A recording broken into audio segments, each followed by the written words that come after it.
아버지 하나님 감사합니다. 하나님께서 사랑하셔서 빚값 주고 세우신 이 귀한 교회 마음껏 축복하셔서 마지막 때 하나님의 뜻을 선포하고 세상을 일으키고 빛의 역할을 하는 아름다운 교회로 인도하여 주시옵소서. 이 저녁에 부족한 종이 또 하나님 말씀 들고 섭니다. 이 시간에 하나님의 은혜와 사랑을 나눌 수 있도록 인도하여 주시옵소서. 감사하옵고 예수님의 이름으로 기도합니다. 아멘. 저는 이 에브리데이 교회를 생각할 때마다 이렇게 빚진 것 같은 마음입니다. 제가 2019년에 선교사 훈련원 사역을 시작할 때 우리 최 목사님께서 첫 주에 오셔서 아주 귀한 강의를 해주시고 그 후로도 아주 여러 가지 면에서 많이 후원을 해주셔서 얼마나 감사한지 모르겠습니다. 그리고 여러분 잘 아시는 대로 또 우리 귀한 선교사님 탄자니아 그 선교사님도 파송해 주시고 후원을 많이 해주셔서 얼마나 감사한지 모릅니다. 더군다나 이렇게 새해 첫 말씀을 나누는 특별한 시간에 저를 이렇게 불러주셔서 제가 업그레이드 된 것 같은 느낌을 갖게 됩니다. 정말 이 자리에 서서 말씀 전할 수 있게 돼서 얼마나 감사한지 하나님께 영광을 돌립니다. 지난 한 해는 모두에게 쉽지 않은 해였다고 생각을 합니다. 저도 처음에는 그저 좀 심한 독감이 또 유행하나 보다 하는 정도였는데 선교사 훈련원 사역을 1년을 다 취소하고 연기하고 나니까 아주 한 해를 통째로 잃어버린 듯한 상실감을 느꼈습니다. 그 와중에 사업을 접어야 했던 분들도 계시고 또 이 코로나 바이러스 때문에 소천하신 분들 계십니다. 제가 섬기던 교회에서도 연로하신 두 분이 소천을 하셨습니다. 그런데 장례도 제대로 이렇게 치르지 못하고 아주 조촐하게 보내드려야만 했었습니다. 그런데 이제는 이 코로나가 아주 가까이 온 것 같은 느낌을 받습니다. 한국에 있는 제 친구들과 연말에 인사 나누다 보니까 나 코로나 걸려서 2주 입원했었어 뭐 이러는 친구도 있고 저희 주변에도 온 가족이 코로나에 걸려서 다 이렇게 치료받고 격리하고 있다는 소식도 듣게 됩니다. 여러분 중에도 다 표현은 못하지만 지난 한 해가 참 힘들었던 분들 계실 줄 압니다. 제가 연말에 어느 방송을 듣다 보니까 그 앵커가 2020년은 혹독한 한 해였습니다 이렇게 얘기하는 걸 들었어요. 혹독하다라는 말이 이렇게 피부에 와닿은 적이 그렇게 많지 않았었는데 이번에는 그런 걸 느꼈던 것 같습니다. 새해에도 이제 백신이 나오고 모든 것이 회복될 것 같다라는 소망을 가져보지만 여전히 우리는 지금도 충분히 모이지 못하고 가까운 사람들을 만날 수도 없고 밥 한 끼 같이 먹으려고 해도 얼마나 그게 힘든 일이 되었는지 모르겠습니다. 이제 새해를 맞는 이 길목에 쉽지만은 않을 이 한 해를 우리가 또 어떻게 살아가야 할까 하는 생각을 하다가 오늘 말씀을 펼쳐보게 되었습니다. 이 시편 13편은 아주 깊은 절망의 시면에 빠져있던 다윗이 하나님 앞에 참 절규와 같은 기도 그리고 하나님 앞에 간구하는 내용을 통해서 평안을 찾아가는 그 내용을 기록하고 있습니다. 그래서 1절과 2절은 그 다윗의 그 안타까운 심정 그리고 3절 4절은 그 다윗의 기도를 기록하고 있습니다. 그리고 5절 6절은 그 기도를 통해서 회복되어서 기쁨을 다시 찾는 그 다윗의 모습이라고 할 수 있겠습니다. 먼저 우리 1절 2절 말씀 한번 합독해 보도록 하겠습니다. 여호와여 어느 때까지리이까 나를 잊으시나이까 주의 얼굴을 나에게서 어느 때까지 숨기시겠나이까 나의 영혼이 번민하고 종일토록 마음에 근심하기를 어느 때까지 하오며 내 원수가 나를 치며 자랑하기를 어느 때까지 하리이까. 이 시편 13편을 기록할 때 다윗이 어떤 상황이었는지는 명백히 기록되어 있지는 않습니다. 그런데 아마도 몹시 힘든 그런 시절을 보내고 있었던 듯합니다. 오늘 이 본문에 보면 4번씩이나 비슷한 탄식을 합니다. 어느 때까지니까, 언제까지, 어느 때까지 근심하고 어느 때까지 원수가 나를 쳐서 자궁하게 할 것입니까? 아마도 참으로 힘들고 견디기 어려운 그런 시간을 보내고 있었던 듯합니다. 아마도 죽음의 위협을 느끼면서 그 사울의 칼끝을 피해 도망 다니던 그때가 아니었나 하는 생각입니다.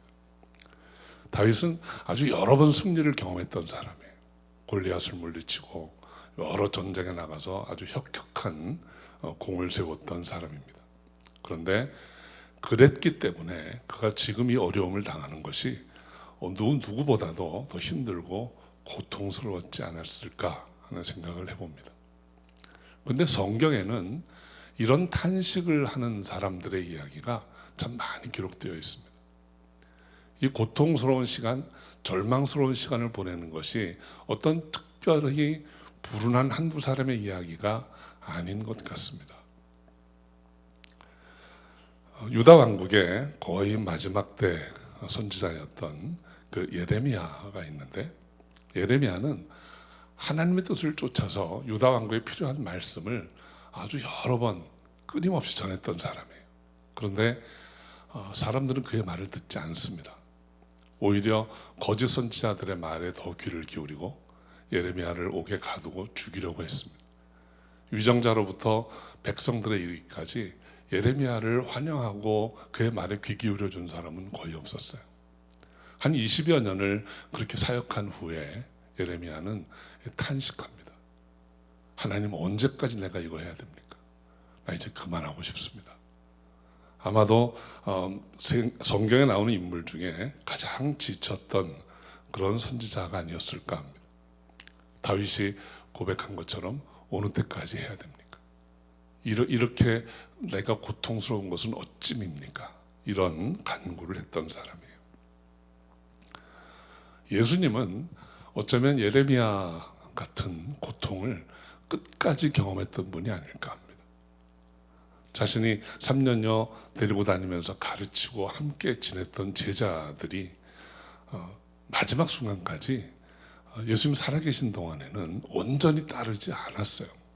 복음서에 보면 자기들의 어젠다를 따로 가지고 그냥 주님을 따르는 것 같기는 한데 계산과 계획이 다 달리 있었습니다. 그러다 마지막 순간에는 주님을 버리고 다 달아났습니다.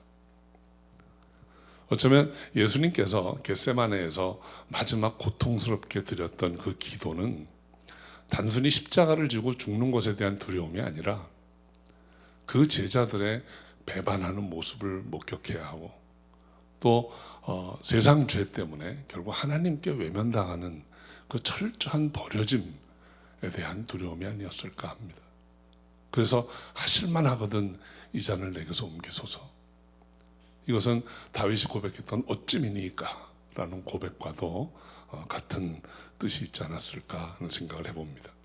다윗은 참 힘들었습니다. 절망 중에 있었습니다. 여호와여, 어느 때까지니까. 그런데 저는 이 다윗의 절규가 어떤 의미에서 보면 가장 솔직한 기도가 아니었을까 하는 생각을 해봅니다. 경건하고 아주 화려한 미사 여구를 사용하는 기도가 아닙니다.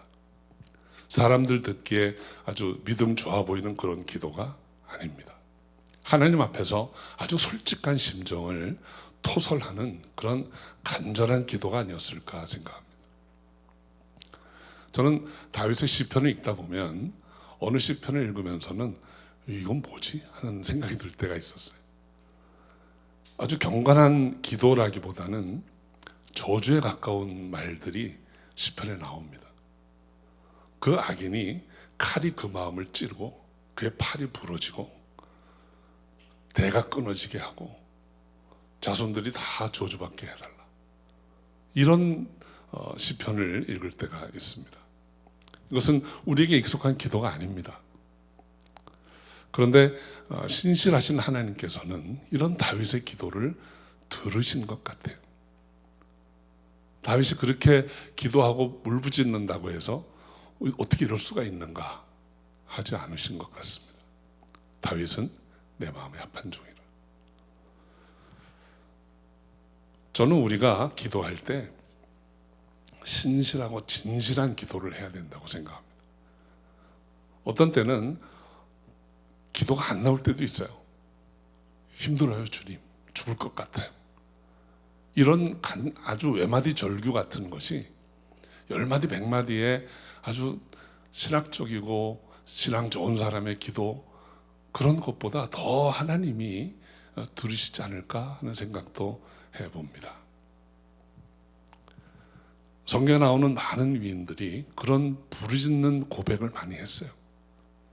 엘리야 같은 선지자는 아주 위대한 선지자였고 위대한 승리를 경험했지만 어느 하루 번아웃 해가지고 저 남쪽 끝까지 달려가서 하나님 차라리 날 죽이세요. 이렇게도 절규했습니다. 예레미야가 힘들어서 토설한 내용을 보면 나의 고통이 계속하며 상처가 중하되 낫지 아니하면 어찌비니까. 주께서 내게 대하여 물이 말라서 속이는 시내 같으리까. 이렇게 아주 절규하는 것을 봅니다. 다윗은 그렇게 부르짖고 기도했습니다. 언제까지니까? 어느 때까지 내가 참고 견뎌야 합니까? 우리 사랑성도 여러분 가운데 아마 이런 힘든 고백을 하시는 분이 계실지 모르겠습니다. 작년 한 해를 지나면서 제게 하나 새로웠던 거는, 여러분 사람들 만나면 인사하지 않습니까? 어떻게 지내세요? How are you?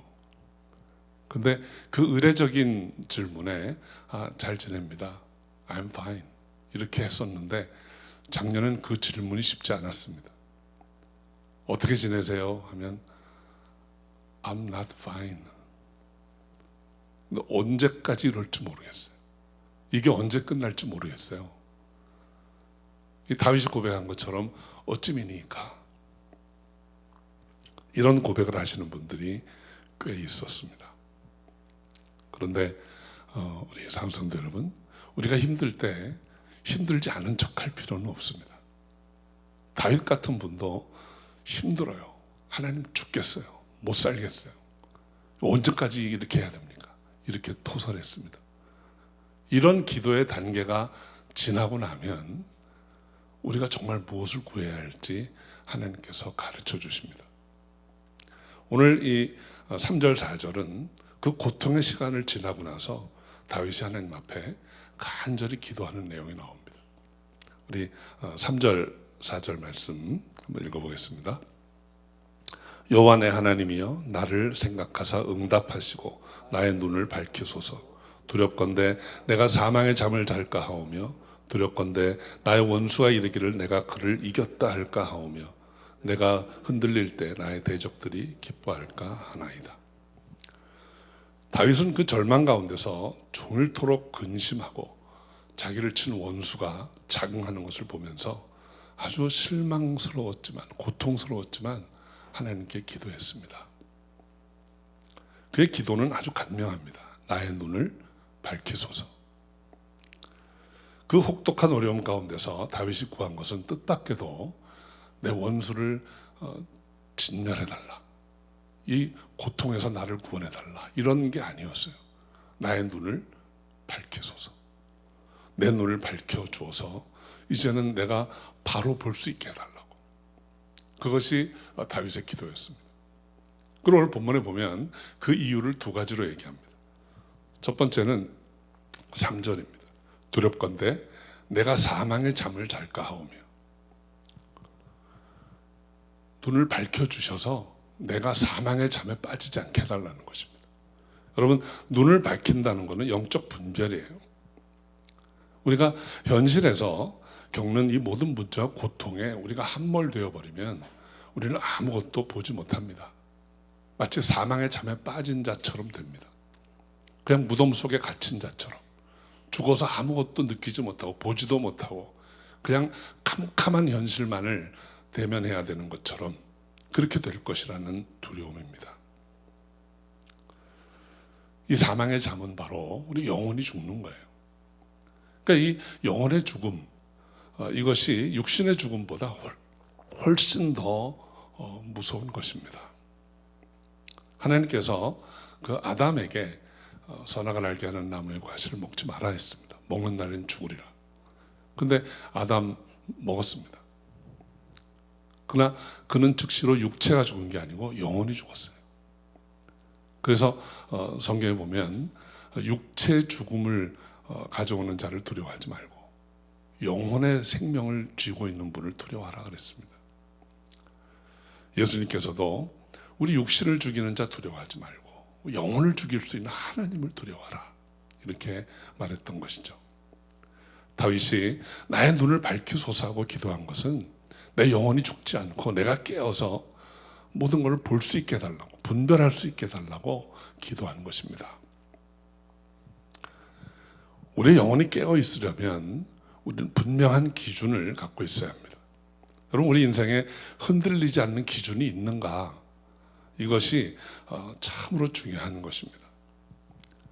상황윤리라는 말이 있습니다. 60년대에 조세프 레처라는 미국의 한 교수가 쓴 말인데 지금은 아주 현대인들이 가장 좋아하는 말 중에 하나인 것 같아요. 상황윤리. 근데 그 말이 얼마나 우스꽝스러운 말인지 모릅니다. 여러분, 흔들리지 않는 잣대와 같은 윤리가 상황을 판단하는 것입니다. 이 상황이 그 스스로를 옳고 그르다고 판단하는 게 아닙니다. 거꾸로 된 이야기죠. 요즘 사람들이 흔히 하는 말, 한국 뉴스에서 많이 본 말입니다. 내로남불.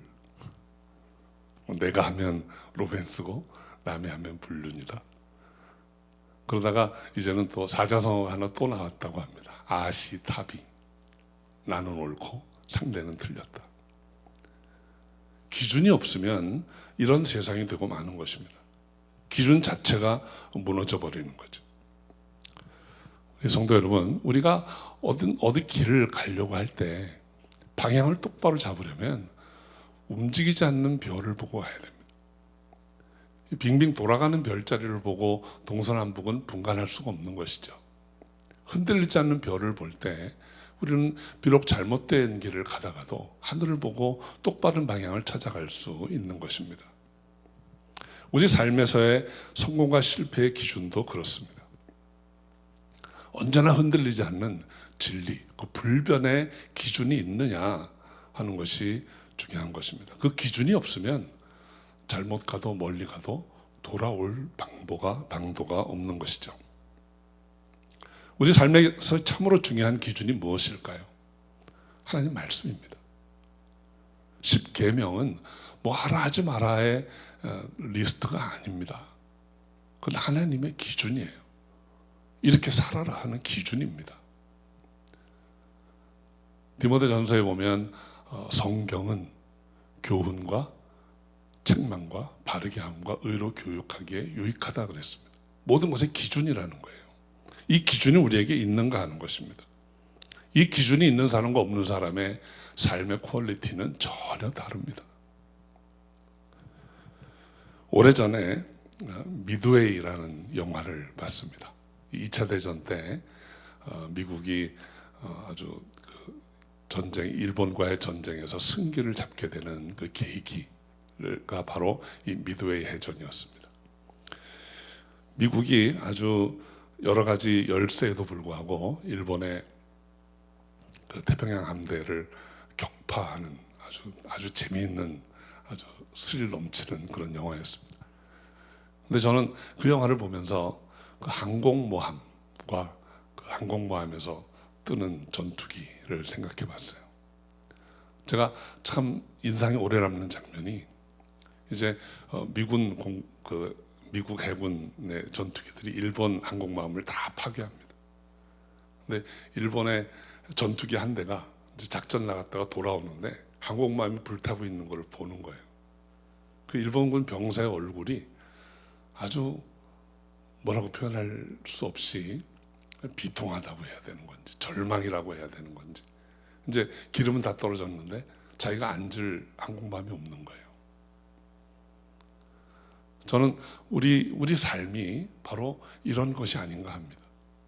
그 전투기가 발진해서 얼마나 많은 공로를 세우고 폭격을 성공적으로 하고 적의 전투기를 많이 격추시켰다 할지라도, 혹은 그렇게 못하고 쫓겨만 다니다 왔다 할지라도 돌아가 앉아야 될 항공모함이 건재해 있어야 합니다. 그게 없으면 이제까지 해온 모든 일이 아무 의미 없는 일이 되고 마는 거예요. 인생의 결정적인 실패를 맛볼 수밖에 없는 것입니다. 우리의 삶이 바로 이와 같은 게 아닐까 하는 생각을 했습니다. 우리가 사업에 성공하기도 하고 실패하기도 합니다. 직장에서도 승승장구해서 높은 자리에까지 오르기도 하고, 혹은 레이오프를 당할 때도 있습니다. 행복한 가정이 있는가 하면 가정의 어려움 때문에 고통스러워하는 분들도 있습니다. 이 사역에서도 열매가 풍성해서 아주 성공하기도 하지만 그렇지 못할 때도 있습니다. 그러나 정말로 중요한 것은 그때마다 성공했느냐 실패했느냐가 아니고 내가 돌아올 곳이 있느냐 하는 것입니다. 내가 모든 일을 마치고 다시 돌아와서 힘을 얻을 수 있는, 다시 충전하고 또 나갈 수 있는 그런 항공모함 같은 곳이 내게 있느냐입니다. 저는 우리가 늘 돌아가야 할 자리가 바로 영적인 항공모함으로서의 교회라고 생각합니다. 우리가 얼마나 멋진 전투기를 타고 얼마나 훌륭한 일을 했느냐 혹은 실패했느냐 중요한 게 아니고, 그 일을 마치고는 돌아와서 다시 무릎 꿇을 수 있는 교회가 있어야 합니다. 우리는 늘 예배자로 다시 돌아와서 자리에 앉아야 합니다. 하나님은 내가 무엇을 어떻게 잘했는가 혹은 못했는가 이것보다도 내가 예배자인가를 보시는 거예요. 그래서 요한복음에 보면 4장에 하나님은 영이시니 신령과 진정으로 예배할지니라. 하나님은 이렇게 예배하는 자를 찾으시느니라 그랬습니다. 하나님이 찾으시는 분은 세상에 나가서 많이 성공했는가, 내가 얼마나 많은 것을 이루었는가, 그것보다도 내게 돌아와 예배하는가 하는 거예요. 저는 저와 여러분이 하나님이 찾으시는 예배자가 되기를 바랍니다. 그 예배자가 되면 무엇이 진정 나를 두렵게 하고 무엇이 진정 나를 고통스럽게 하는가를 분별할 수 있습니다. 우리가 예배를 통해서 하나님의 말씀을 듣고 하나님께 고하고 하나님의 음성을 듣고 그렇게 해서 분별할 수 있는 자가 될 수 있는 것입니다. 다윗은 지금 그 기도를 하고 있는 것입니다. 내 눈을 밝히소서. 내 눈을 밝혀주소서. 내가 사망의 잠에 빠지지 않게 하소서. 이 기도를 제일 먼저 드렸던 것입니다. 진정 중요한 것은 바로 그렇게 하나님의 뜻대로 하나님의 뜻을 알고 세상을 이겨낼 수 있는 분별력을 갖는 것이라고 생각합니다. 두 번째로 다윗이 나의 눈을 밝히소서라고 하는 기도의 이유를 4절에서 말하고 있습니다. 4절에 보면 두렵건대 나의 원수가 이르기를 내가 저를 이겼다 할까 하오며 내가 요동될 때에 나의 원수가 기뻐할까 하나이다. 세상에서 어려움을 겪고 힘든 일을 당하게 되면 진 것처럼 느낍니다. 마귀가 승리한 것처럼 느껴집니다. 그런데 눈이 밝지 못하면, 우리가 영으로 분별을 하지 못하면 그것 때문에 패배감에 잡히게 되는 거예요. 패배감에 잡히게 되면 우리 마음이 요동하게 됩니다. 요동하게 되면 잘못된 선택을 하게 되고 잘못된 결정을 하게 되고 결국은 삶을 그르치게 되는 것입니다. 사탄은 하나님보다 자기가 더 두려운 존재인 것처럼 우리를 속입니다. 그래서 우리가 그에게 속을 때 우리는 이 힘든 시간이 영원히 지속될 것 같은 두려움에 빠지게 됩니다. 우리 지나온 삶을 돌아보면 참 힘들고 어려운 시간에 있을 때 여기서 정말 헤어날 수 있을까? 다윗이 고백한 것처럼 정말 어느 때까지 이렇게 해야 하나? 이런 일이 내게 있는 곳은 어찌인가? 이런 탄식을 할 때가 있는 것이죠. 그런데 우리 주님이 말씀하십니다. 요한복음 16장 33절에 세상에서는 너희가 환난을 당하나 담대하라. 내가 세상을 이겼노라. 우리가 보아야 할 것은 이 환난의 세상이 아니고 승리하신 주님인 것입니다. 복음서에 보면 이 베드로의 부침이 기록되어 있습니다. 오병이의 표적 후에 갈릴리 호수를 제자들과 함께 건너던 이 베드로가 탔던 배가 풍랑에 아주 깨어질 것 같은 위기를 겪게 됩니다. 그때 예수께서 물 위로 걸어서 그들에게 오십니다. 근데 베드로는 예수께 이렇게 말씀드립니다. 만일 주시어든 나를 명하사 물 위를 걷게 하소서. 주께서 오라 하실 때 베드로는 물 위를 걸었습니다. 그런데 몇 발짝 못 가서 바람을 보고 두려워하다가 물에 빠집니다. 그때 주께서 베드로에게 하신 말씀입니다. 왜 의심하였느냐? 요동하면 의심하게 됩니다. 요동하면 믿음이 흔들리게 되는 것입니다. 환경을 보지 않아야 하는데 우리는 어쩔 수 없이 환경을 보고 바람을 보고 요동하게 된다는 것이죠. 사도 바울은 고린도후서 4장 8절 9절에서 우리가 사방으로 우겨쌈을 당하여도 쌓이지 아니하며 답답한 일을 당하여도 낙심치 아니하며 핍박을 받아도 버림받지 아니하며 거꾸로 뜨림을 당하여도 망하지 아니하고 했습니다. 어떻게 그럴 수 있었을까요? 자신이 겪고 있는 상황을 보지 않고 승리하신 주님을 바라보았기 때문입니다. 어려움과 상황에 함몰되지 않고 그 너머에 계신 주님, 이기신 주님, 그 주님을 볼 수 있었습니다. 어떻게 그럴 수 있었을까요? 그는 눈을 뜨고 있는 자였습니다. 눈을 밝히 뜨고 분별할 수 있는 자였기 때문이었던 것이죠. 하나님이 어떤 것도 두려워하지 않고 오직 담대함으로 하나님을 바라보아야 하는 것입니다. 오직 하나님만이 나의 반석이시고 나의 피할 바위시고 나의 산성이십니다.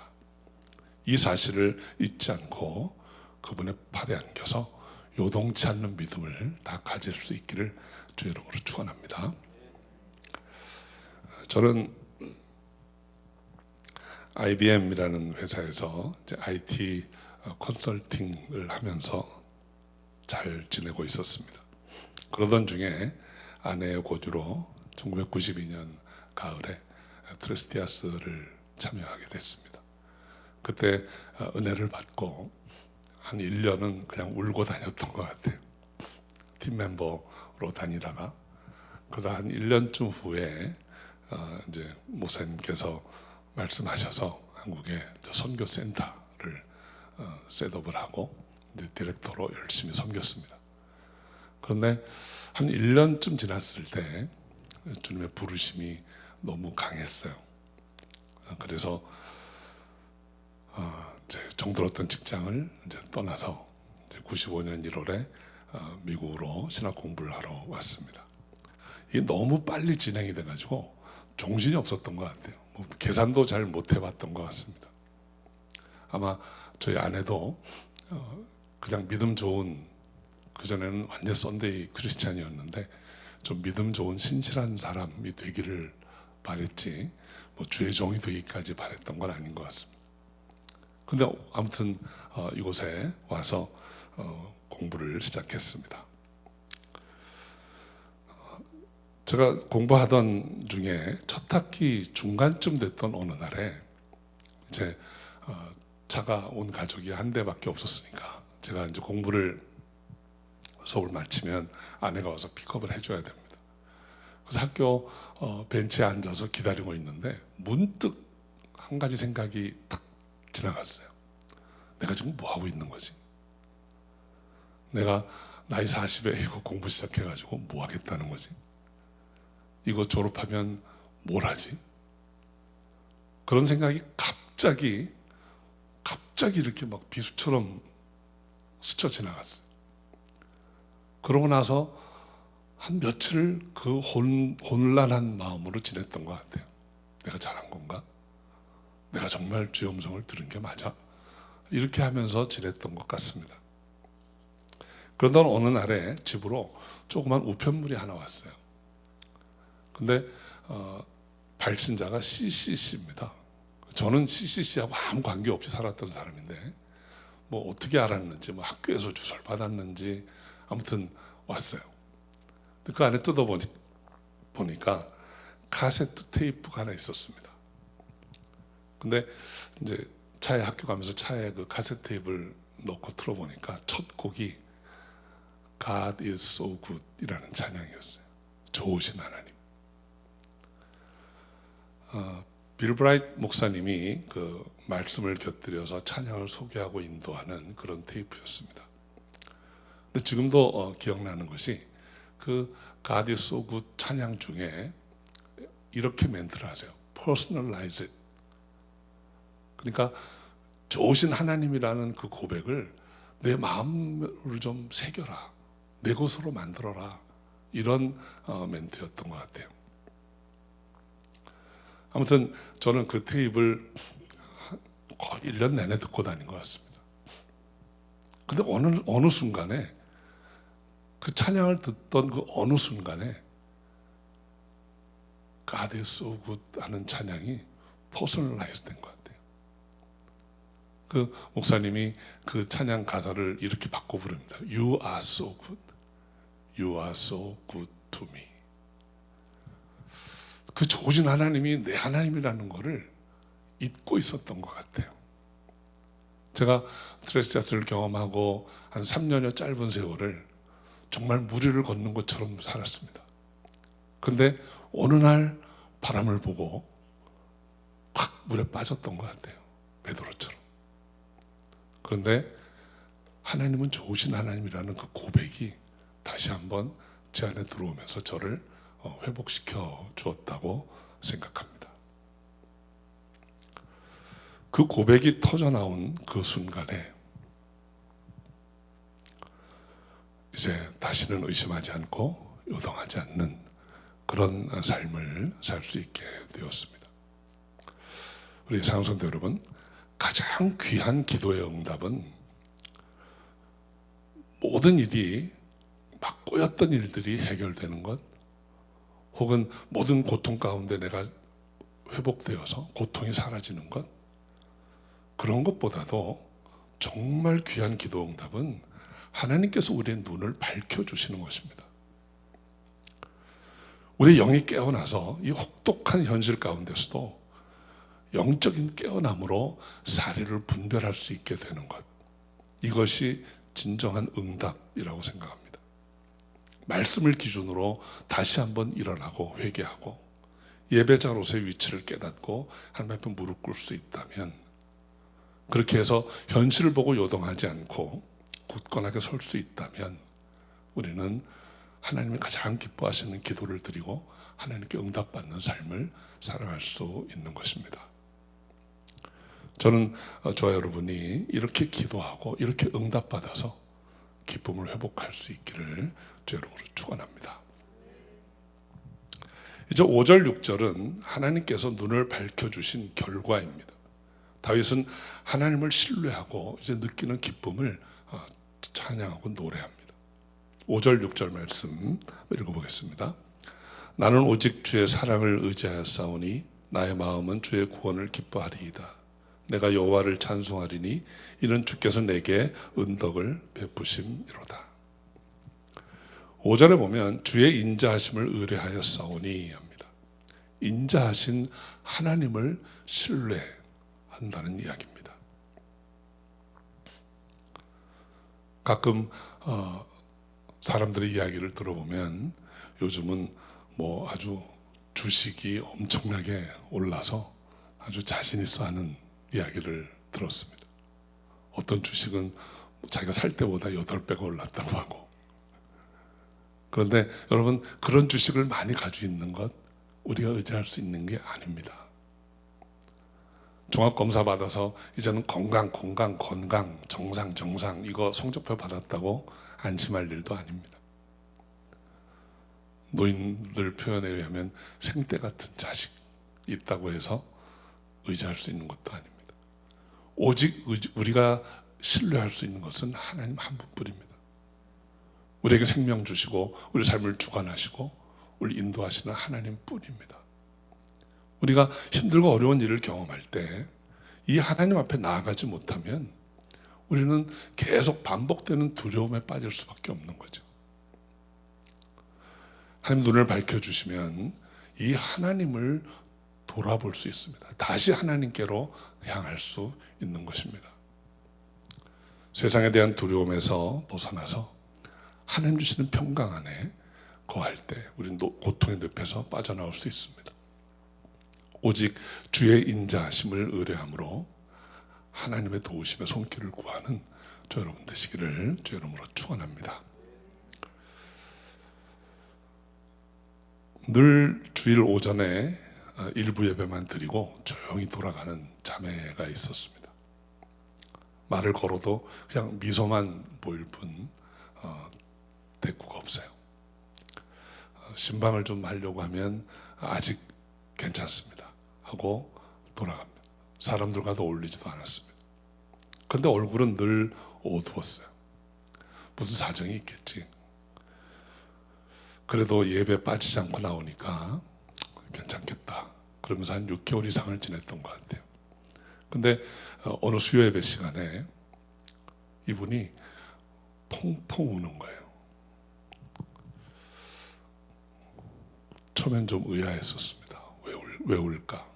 근데 그분이 예배 끝나기 전에, 예배 끝나면 또 사람들하고 인사해야 되니까 예배 끝나기 전에 벌떡 일어나서 나가 하셨어요. 걱정이 많이 됐는데 워낙 이렇게 폐쇄적이어서 제가 전화도 못 드렸습니다. 근데 며칠 뒤에 낮에 교회로 찾아오셨어요. 그래가지고 아주 개면쩍어 하시면서 커피를 들고 오신 거예요. 그래서 이제 마시면서 가만히 기다리고 있었더니 자신의 이야기를 합니다. 자기는 공황장애 때문에 너무 힘든 시간을 보냈다고 해요. 원래는 다니는 출석하는 교회가 있는데 마지막에는 운전도 할 수가 없어서 이제 걸어서 올 수 있는 교회를 찾다 보니까 저희 교회를 오게 된 거예요. 그러면서 아주 예배를 아주 구명줄처럼 그냥 예배 하나 의지해서 내가 예배 드리니까 하나님 나를 어떻게 해주시겠지 하고 지냈다는 거예요. 근데 어느 그 수요 예배 시간에 하나님이 자신을 만져주는 것을 느꼈다고 했습니다. 그러면서 몸에서 뭔가가 빠져나가는 것 같아서 너무 시원했다는 거예요. 그래서 기도해 드릴까요? 했더니 그때는 기도해 달라고 하시더라고요. 그래서 같이 기도해 드리고 아주 흔쾌한 모습으로, 홀가분한 모습으로 돌아가셨습니다.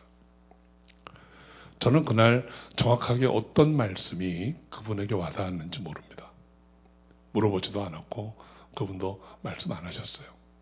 그런데 예배를 통해서 치유를 경험했습니다. 분명한 것은 정말 안타까운 심정, 간절한 심정, 어떻게 해야 돼요 하나님? 이런 심정으로 하나님 앞에 나올 때 하나님께서 그를 찾는 자를 기뻐하시고 그를 회복시켜 주셨다고 저는 믿습니다. 우리 사랑하는 성도 여러분, 참된 신앙은 이 어두운 세상 가운데서 정말 밝은 하나님의 나라를 볼 수 있는 것입니다. 우리의 참된 믿음은 이 고통의 심연 가운데서도 기쁨의 모습들을 보고 있는 거예요. 저는 이 시편 13편 아주 짧은 시편이지만 이것이 마치 오랜 세월인 것처럼 느꼈습니다. 말씀을 읽고 묵상할 때 다윗이 처절하게 외쳤던 어찌입니까? 어느 때까지 이래야 합니까? 끝이 올까요?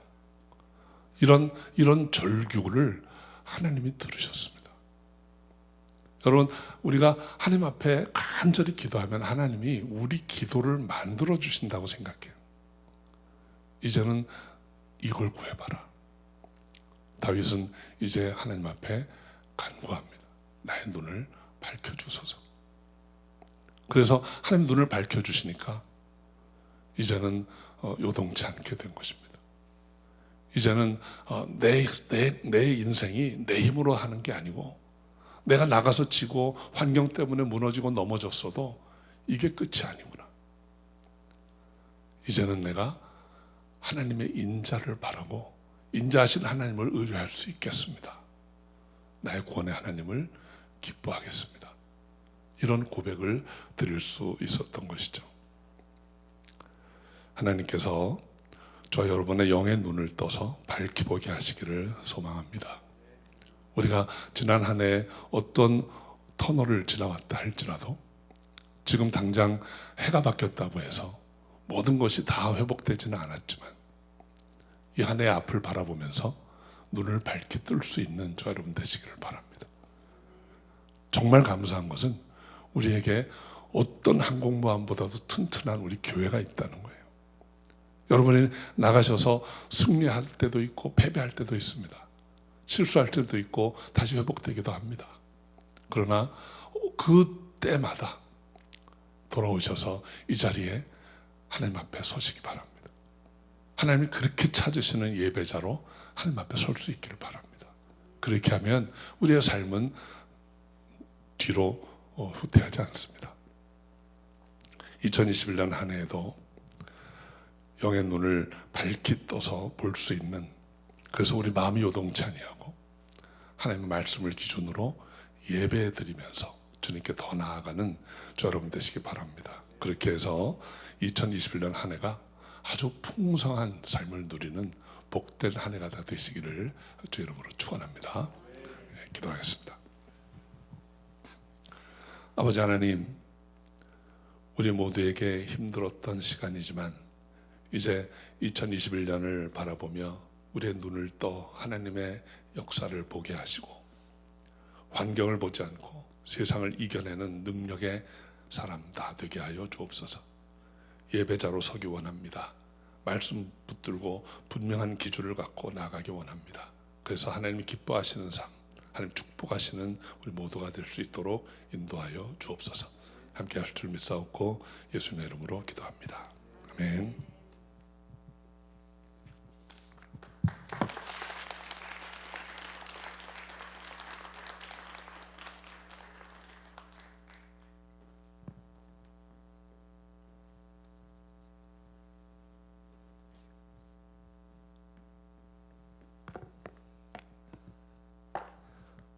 너무 좋네요. 저는요.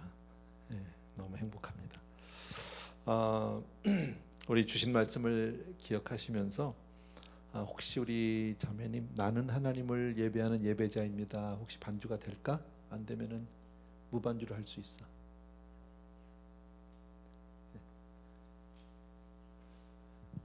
우리 혜림 자매가 이렇게 반주를 많이 해보질 않아서 조금 피아노는 정말 잘 치는데 근데 다음 주에 한국 간대요. 우리 오늘 황 집사님 좀 바빠서 오늘 오실 수가 없어서 그랬어요. 돼요? 땡큐. 감사하네. 우리 가사도 좀 부탁드릴까요? 혹시? 나는 하나님. 오케이. 해주세요.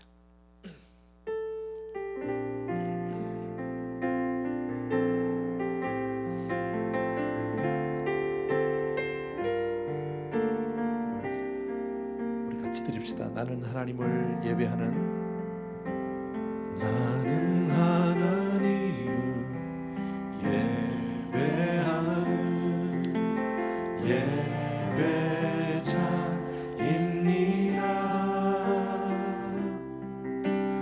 내가 서 있는 곳 어디서나 하나님을 예배합니다. 내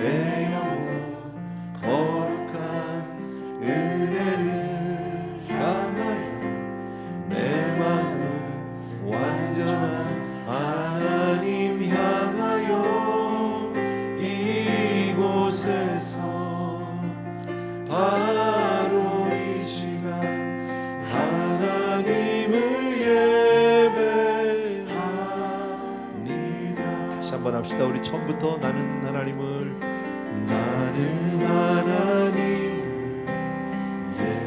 예배하는 예배자입니다.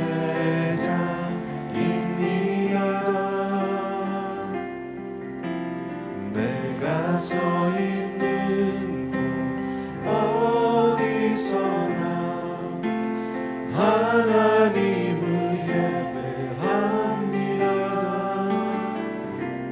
내 영혼 거룩한 은혜를 향하여 내 마음 완전한 하나님 향하여 이곳에서 바로 이 시간 하나님을 예배합니다. 아멘. 오늘 너무 귀한 말씀을 우리 목사님 통해서 우리 오늘 듣게 됐고요. 금년 우리의 환경이 뭐 하루아침에 다 달라진 것도 아니고 갑자기 변하는 것도 아닙니다. 그러나 우리에게는 예배가 있어요. 교회가 있어요. 저와 여러분에게는 믿음이 있어요. 우리 또 금년 한 해를 시작하면서 우리 이렇게 첫 주간을 하나님 앞에 온전한 예배로 날마다 드리면서 우리가 헌신하고 있거든. 여러분, 분명히 금년 한 해 동안에 하나님이 우리의 힘이 되어 주실 줄로 믿습니다. 분명히 하나님이 정말 우리의 산성이 되어 주시고 우리의 반석이 되어 주실 줄로 확신합니다. 오늘 우리 목사님 그 말씀 가운데 여러분 아마 항공모함 기억하실 거예요. 그죠? 영화 이야기를 잠깐 하시면서 항공모함 얘기했잖아. 아무리 나가서 뭐 이기든 지든 뭐 여러 가지를 하든 돌아올 곳이 있어야 되는 거죠. 바로 우리에게 교회가 있어요. 하나님의 품이 있어요. 얼마나 감사한지 몰라요. 여러분, 먼저 우리 기도할 것은요, 하나님, 내가 금년도 이렇게 믿음으로 시작할 수 있게 해주신 것 진심으로 감사하고, 하나님, 나에게 돌아갈 항상 내가 의지할 수 있는 교회가, 그것도 정말 우리 에브리데이 교회, 건강한 교회가 있게 하신 것 진심으로 감사하고, 내 옆에 형제들이 있게 하심을 진심으로 감사하고요. 여러분, 이렇게 우리의 정말 믿음의 보금자리 되는 우리 교회를 위해서 또 은혜로 시작할 수 있는 한 해를 주님 앞에 감사하며 우리 기도하는 시간 갖겠습니다. 같이 기도합니다. 사랑하는 우리 아버지 하나님, 귀한 성도님들과 더불어서 이 시간 간절히 간구합니다. 정말 가정에서도 우리 사랑하는 성도님들이 오늘도 말씀을 통해서 잔잔한 은혜를 받으면서 정말 나에게 정말 귀한 교회를 주심에 다시 한번 감사하고 있습니다. 언제 어느 때든지 우리가 흔들리지 않는 삶의 기준, 정말 분명한 하나님의 말씀을 들을 수 있는 곳, 말씀을 배울 수 있는 곳, 그 말씀을 통해서 내가 은혜를 체험할 수 있는 것이 바로 교회인 줄로 믿습니다. 사랑하는 아버지 하나님, 교회는 흔들리지 않겠지만 하나님, 내가 바로 하나님 앞에 바로 예배자로 서 있는지 항상 내 자신을 점검할 수 있도록 도와주시기를 간절히 소원합니다. 사랑하는 내 아버지 하나님이 험한 세상을 살아가지만 우리들에게 분별력을 허락하여 주셔서 사랑하는 아버지 하나님, 항상 주님의 은혜를 기억할 수 있도록 도와주기 원하고, 내 삶의 아버지 하나님의 주 기준이 되어 주시옵시고, 내 삶의 힘이 되어 주시옵시고, 내 삶의 아버지 온전한 목자가 되어 주셔서 우리 인생들을, 우리 사랑하는 성도님들 한 분 한 분을 주의 품으로만 날마다 인도하여 주시옵소서.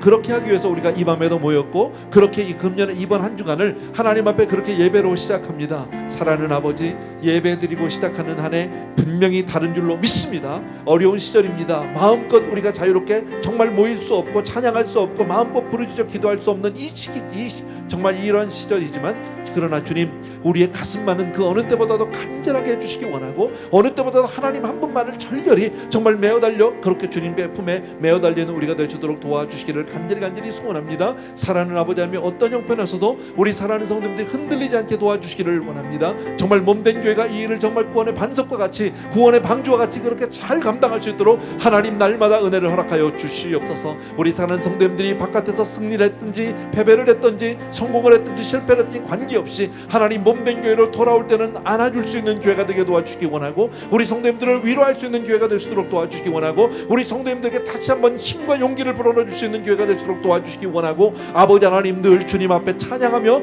주님 앞에 기도하는 교회가 될 수 있도록 하나님 은혜를 베풀어 주시옵소서. 어떤 경우에도 좋으신 하나님을 의심하지 않는 우리가 될수록 도와주시기 원하고, 하나님, 우리의 밝은 눈을, 아버지 우리의 눈을 밝혀 주시어서 아버지 하나님, 이 험악한 세대 가운데 하나님 주의 정말 영안을 밝게 해줘서 늘 하나님을 바라볼 수 있고 하나님 안에서 정말 아버지 하나님 우리의 분별력을 얻게 도와주시기를 간절히 소원합니다. 내 평생에 오직 주님만을 의지하기를 원합니다. 나의 평생에 오직 교회만을 아버지 하나님 사모하고 사랑하기를 간절히 소원합니다. 사랑하는 내 아버지 하나님, 분명 하나님 오늘도 살아계셔서 우리에게 이런 귀한 말씀을 듣게 해준 줄로 믿습니다. 사랑하는 아버지, 우리 성도님들을 오늘도 주의 품으로 안아 주시옵소서. 감사합니다. 예수 이름으로 기도합니다. 아멘. 나는 하나님을 예배하는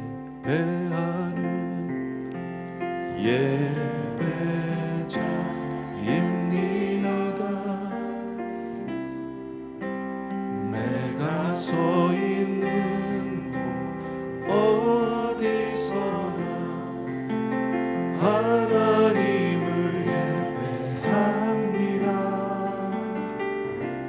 내 영혼 거룩한 은혜를 향하여 내 마음 완전한 하나님 향하여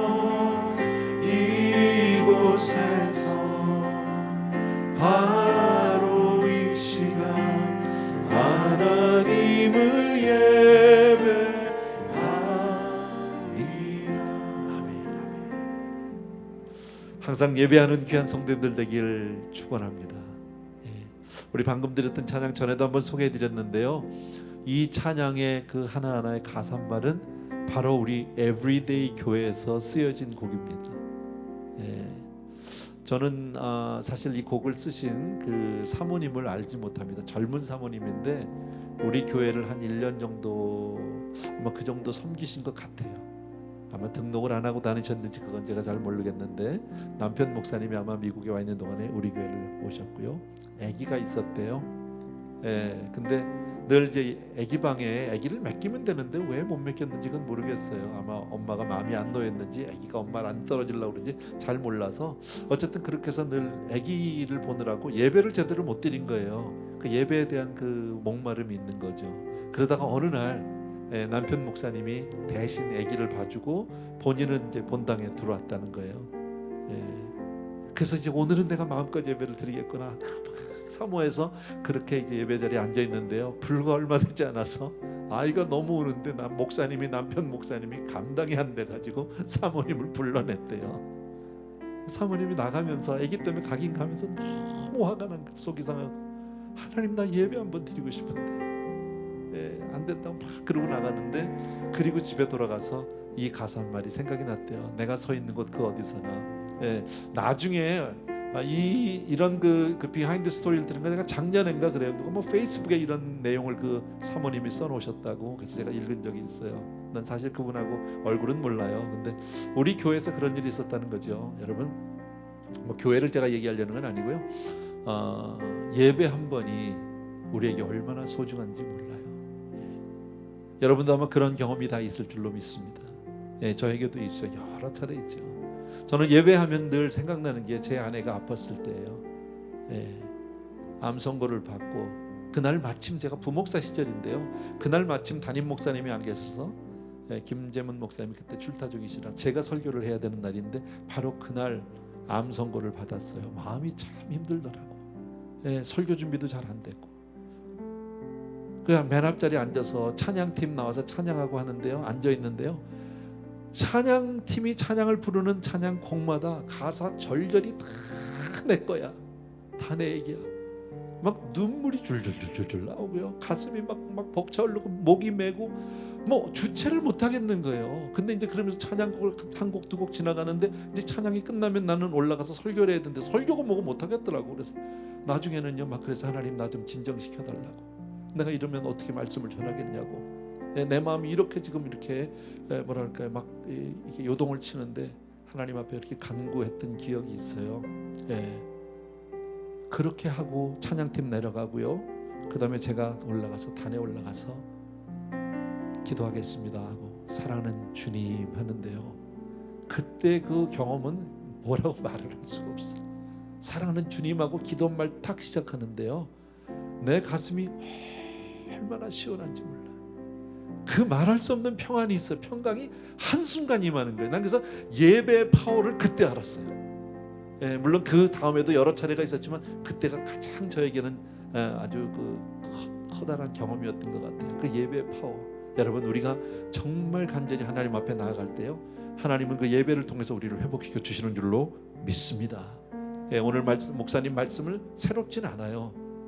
아까 말씀 가운데 정말 우리가 살아가면서 오직 의지할 분 한 분, 바로 우리 주님이라고 그러셨잖아요. 다 하는 얘기예요.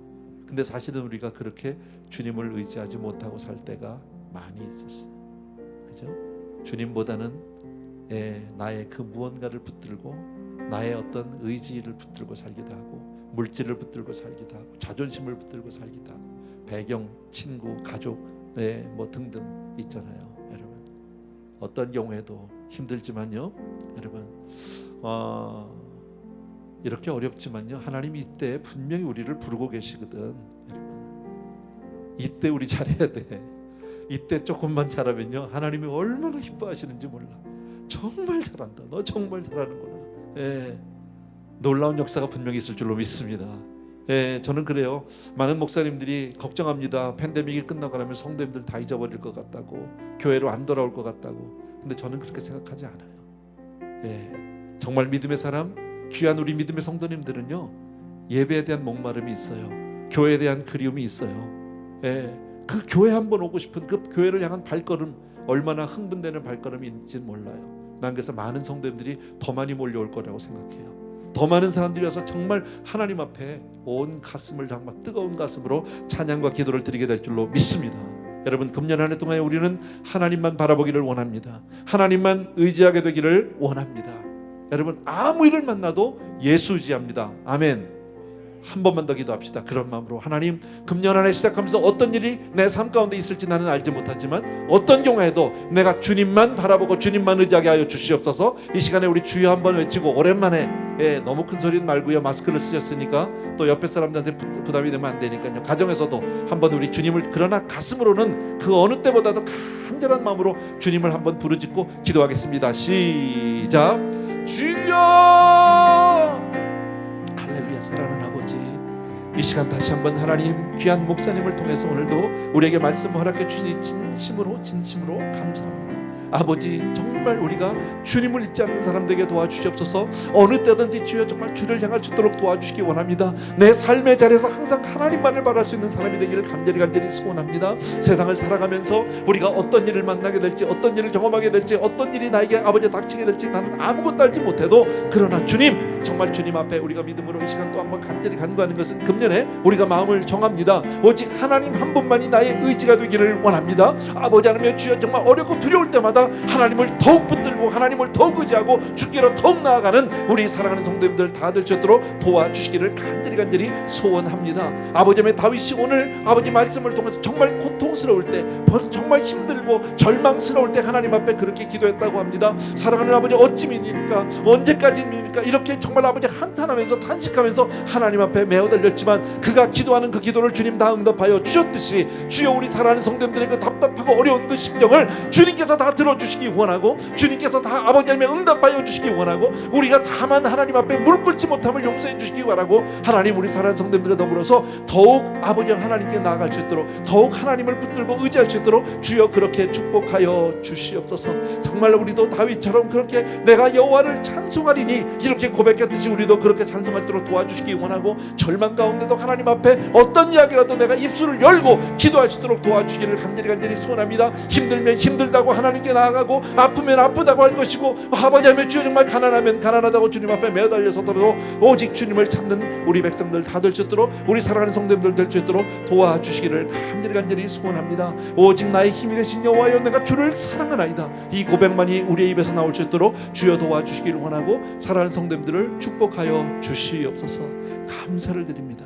다시 한번 우리에게 교회를 주심을 감사하고, 믿음을 주심을 감사하고, 사랑하는 아버지 우리에게 예배가 있음을 감사하고, 귀한 형제를 주심을 감사하고, 주의 말씀이 내 삶의 아버지 하나님, 주여 정말 삶의 중심이 되어 주심을 진심으로 감사하고, 아버지 하나님, 세상에 휩쓸리거나 아버지 하나님 세상의 가치 판단에 흐려지지 않게 도와주실 뿐 아니라 항상 하나님의 말씀이 내 발의 등불이 되게 하여 주시옵소서. 사랑하는 주님, 우리 귀한 성도님들 이렇게 성별하여 주실 줄로 믿고 예수님의 이름으로 감사하며 기도합니다. 아멘. 아멘. 한 번만 더 드립시다. 우리 나는 하나님을 시작. 나는 하나님 예배하는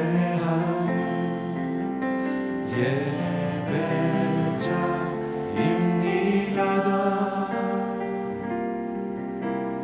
내가 서 있는 곳 어디서나 하나님을 예배합니다.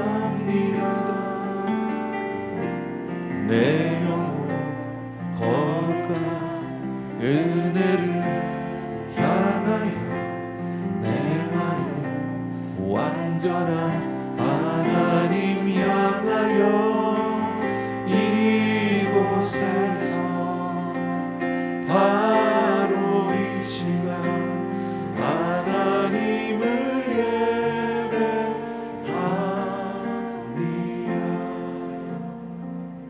사랑하는 주님, 정말 그렇게 언제 어디서든 하나님을 예배하는 우리 성도님들 되게 도와주시기 원하고, 금년 한 해를 살면서 어렵고 힘들 때마다 주를 기억하고 주께로 나아가고 주께 매어 달리고 주께 간구하는 성도님들, 그래야 하나님의 응답하심을 경험하고 정말 하나님만이 나의 도움이시고 하나님만이 나의 힘 되심을 정말 삶으로 체험하고 고백하고 하나님께 영광 돌리는 성도님들 다 되게 주옵소서.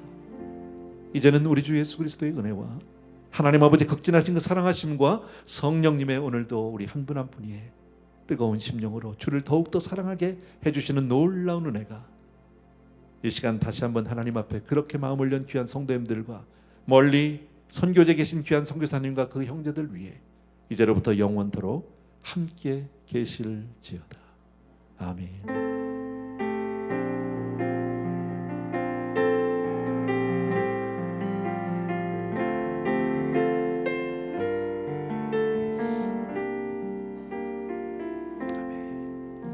우리 하나님께 한번 감사의 박수, 영광의 박수 드리겠습니다. 할렐루야, 감사합니다.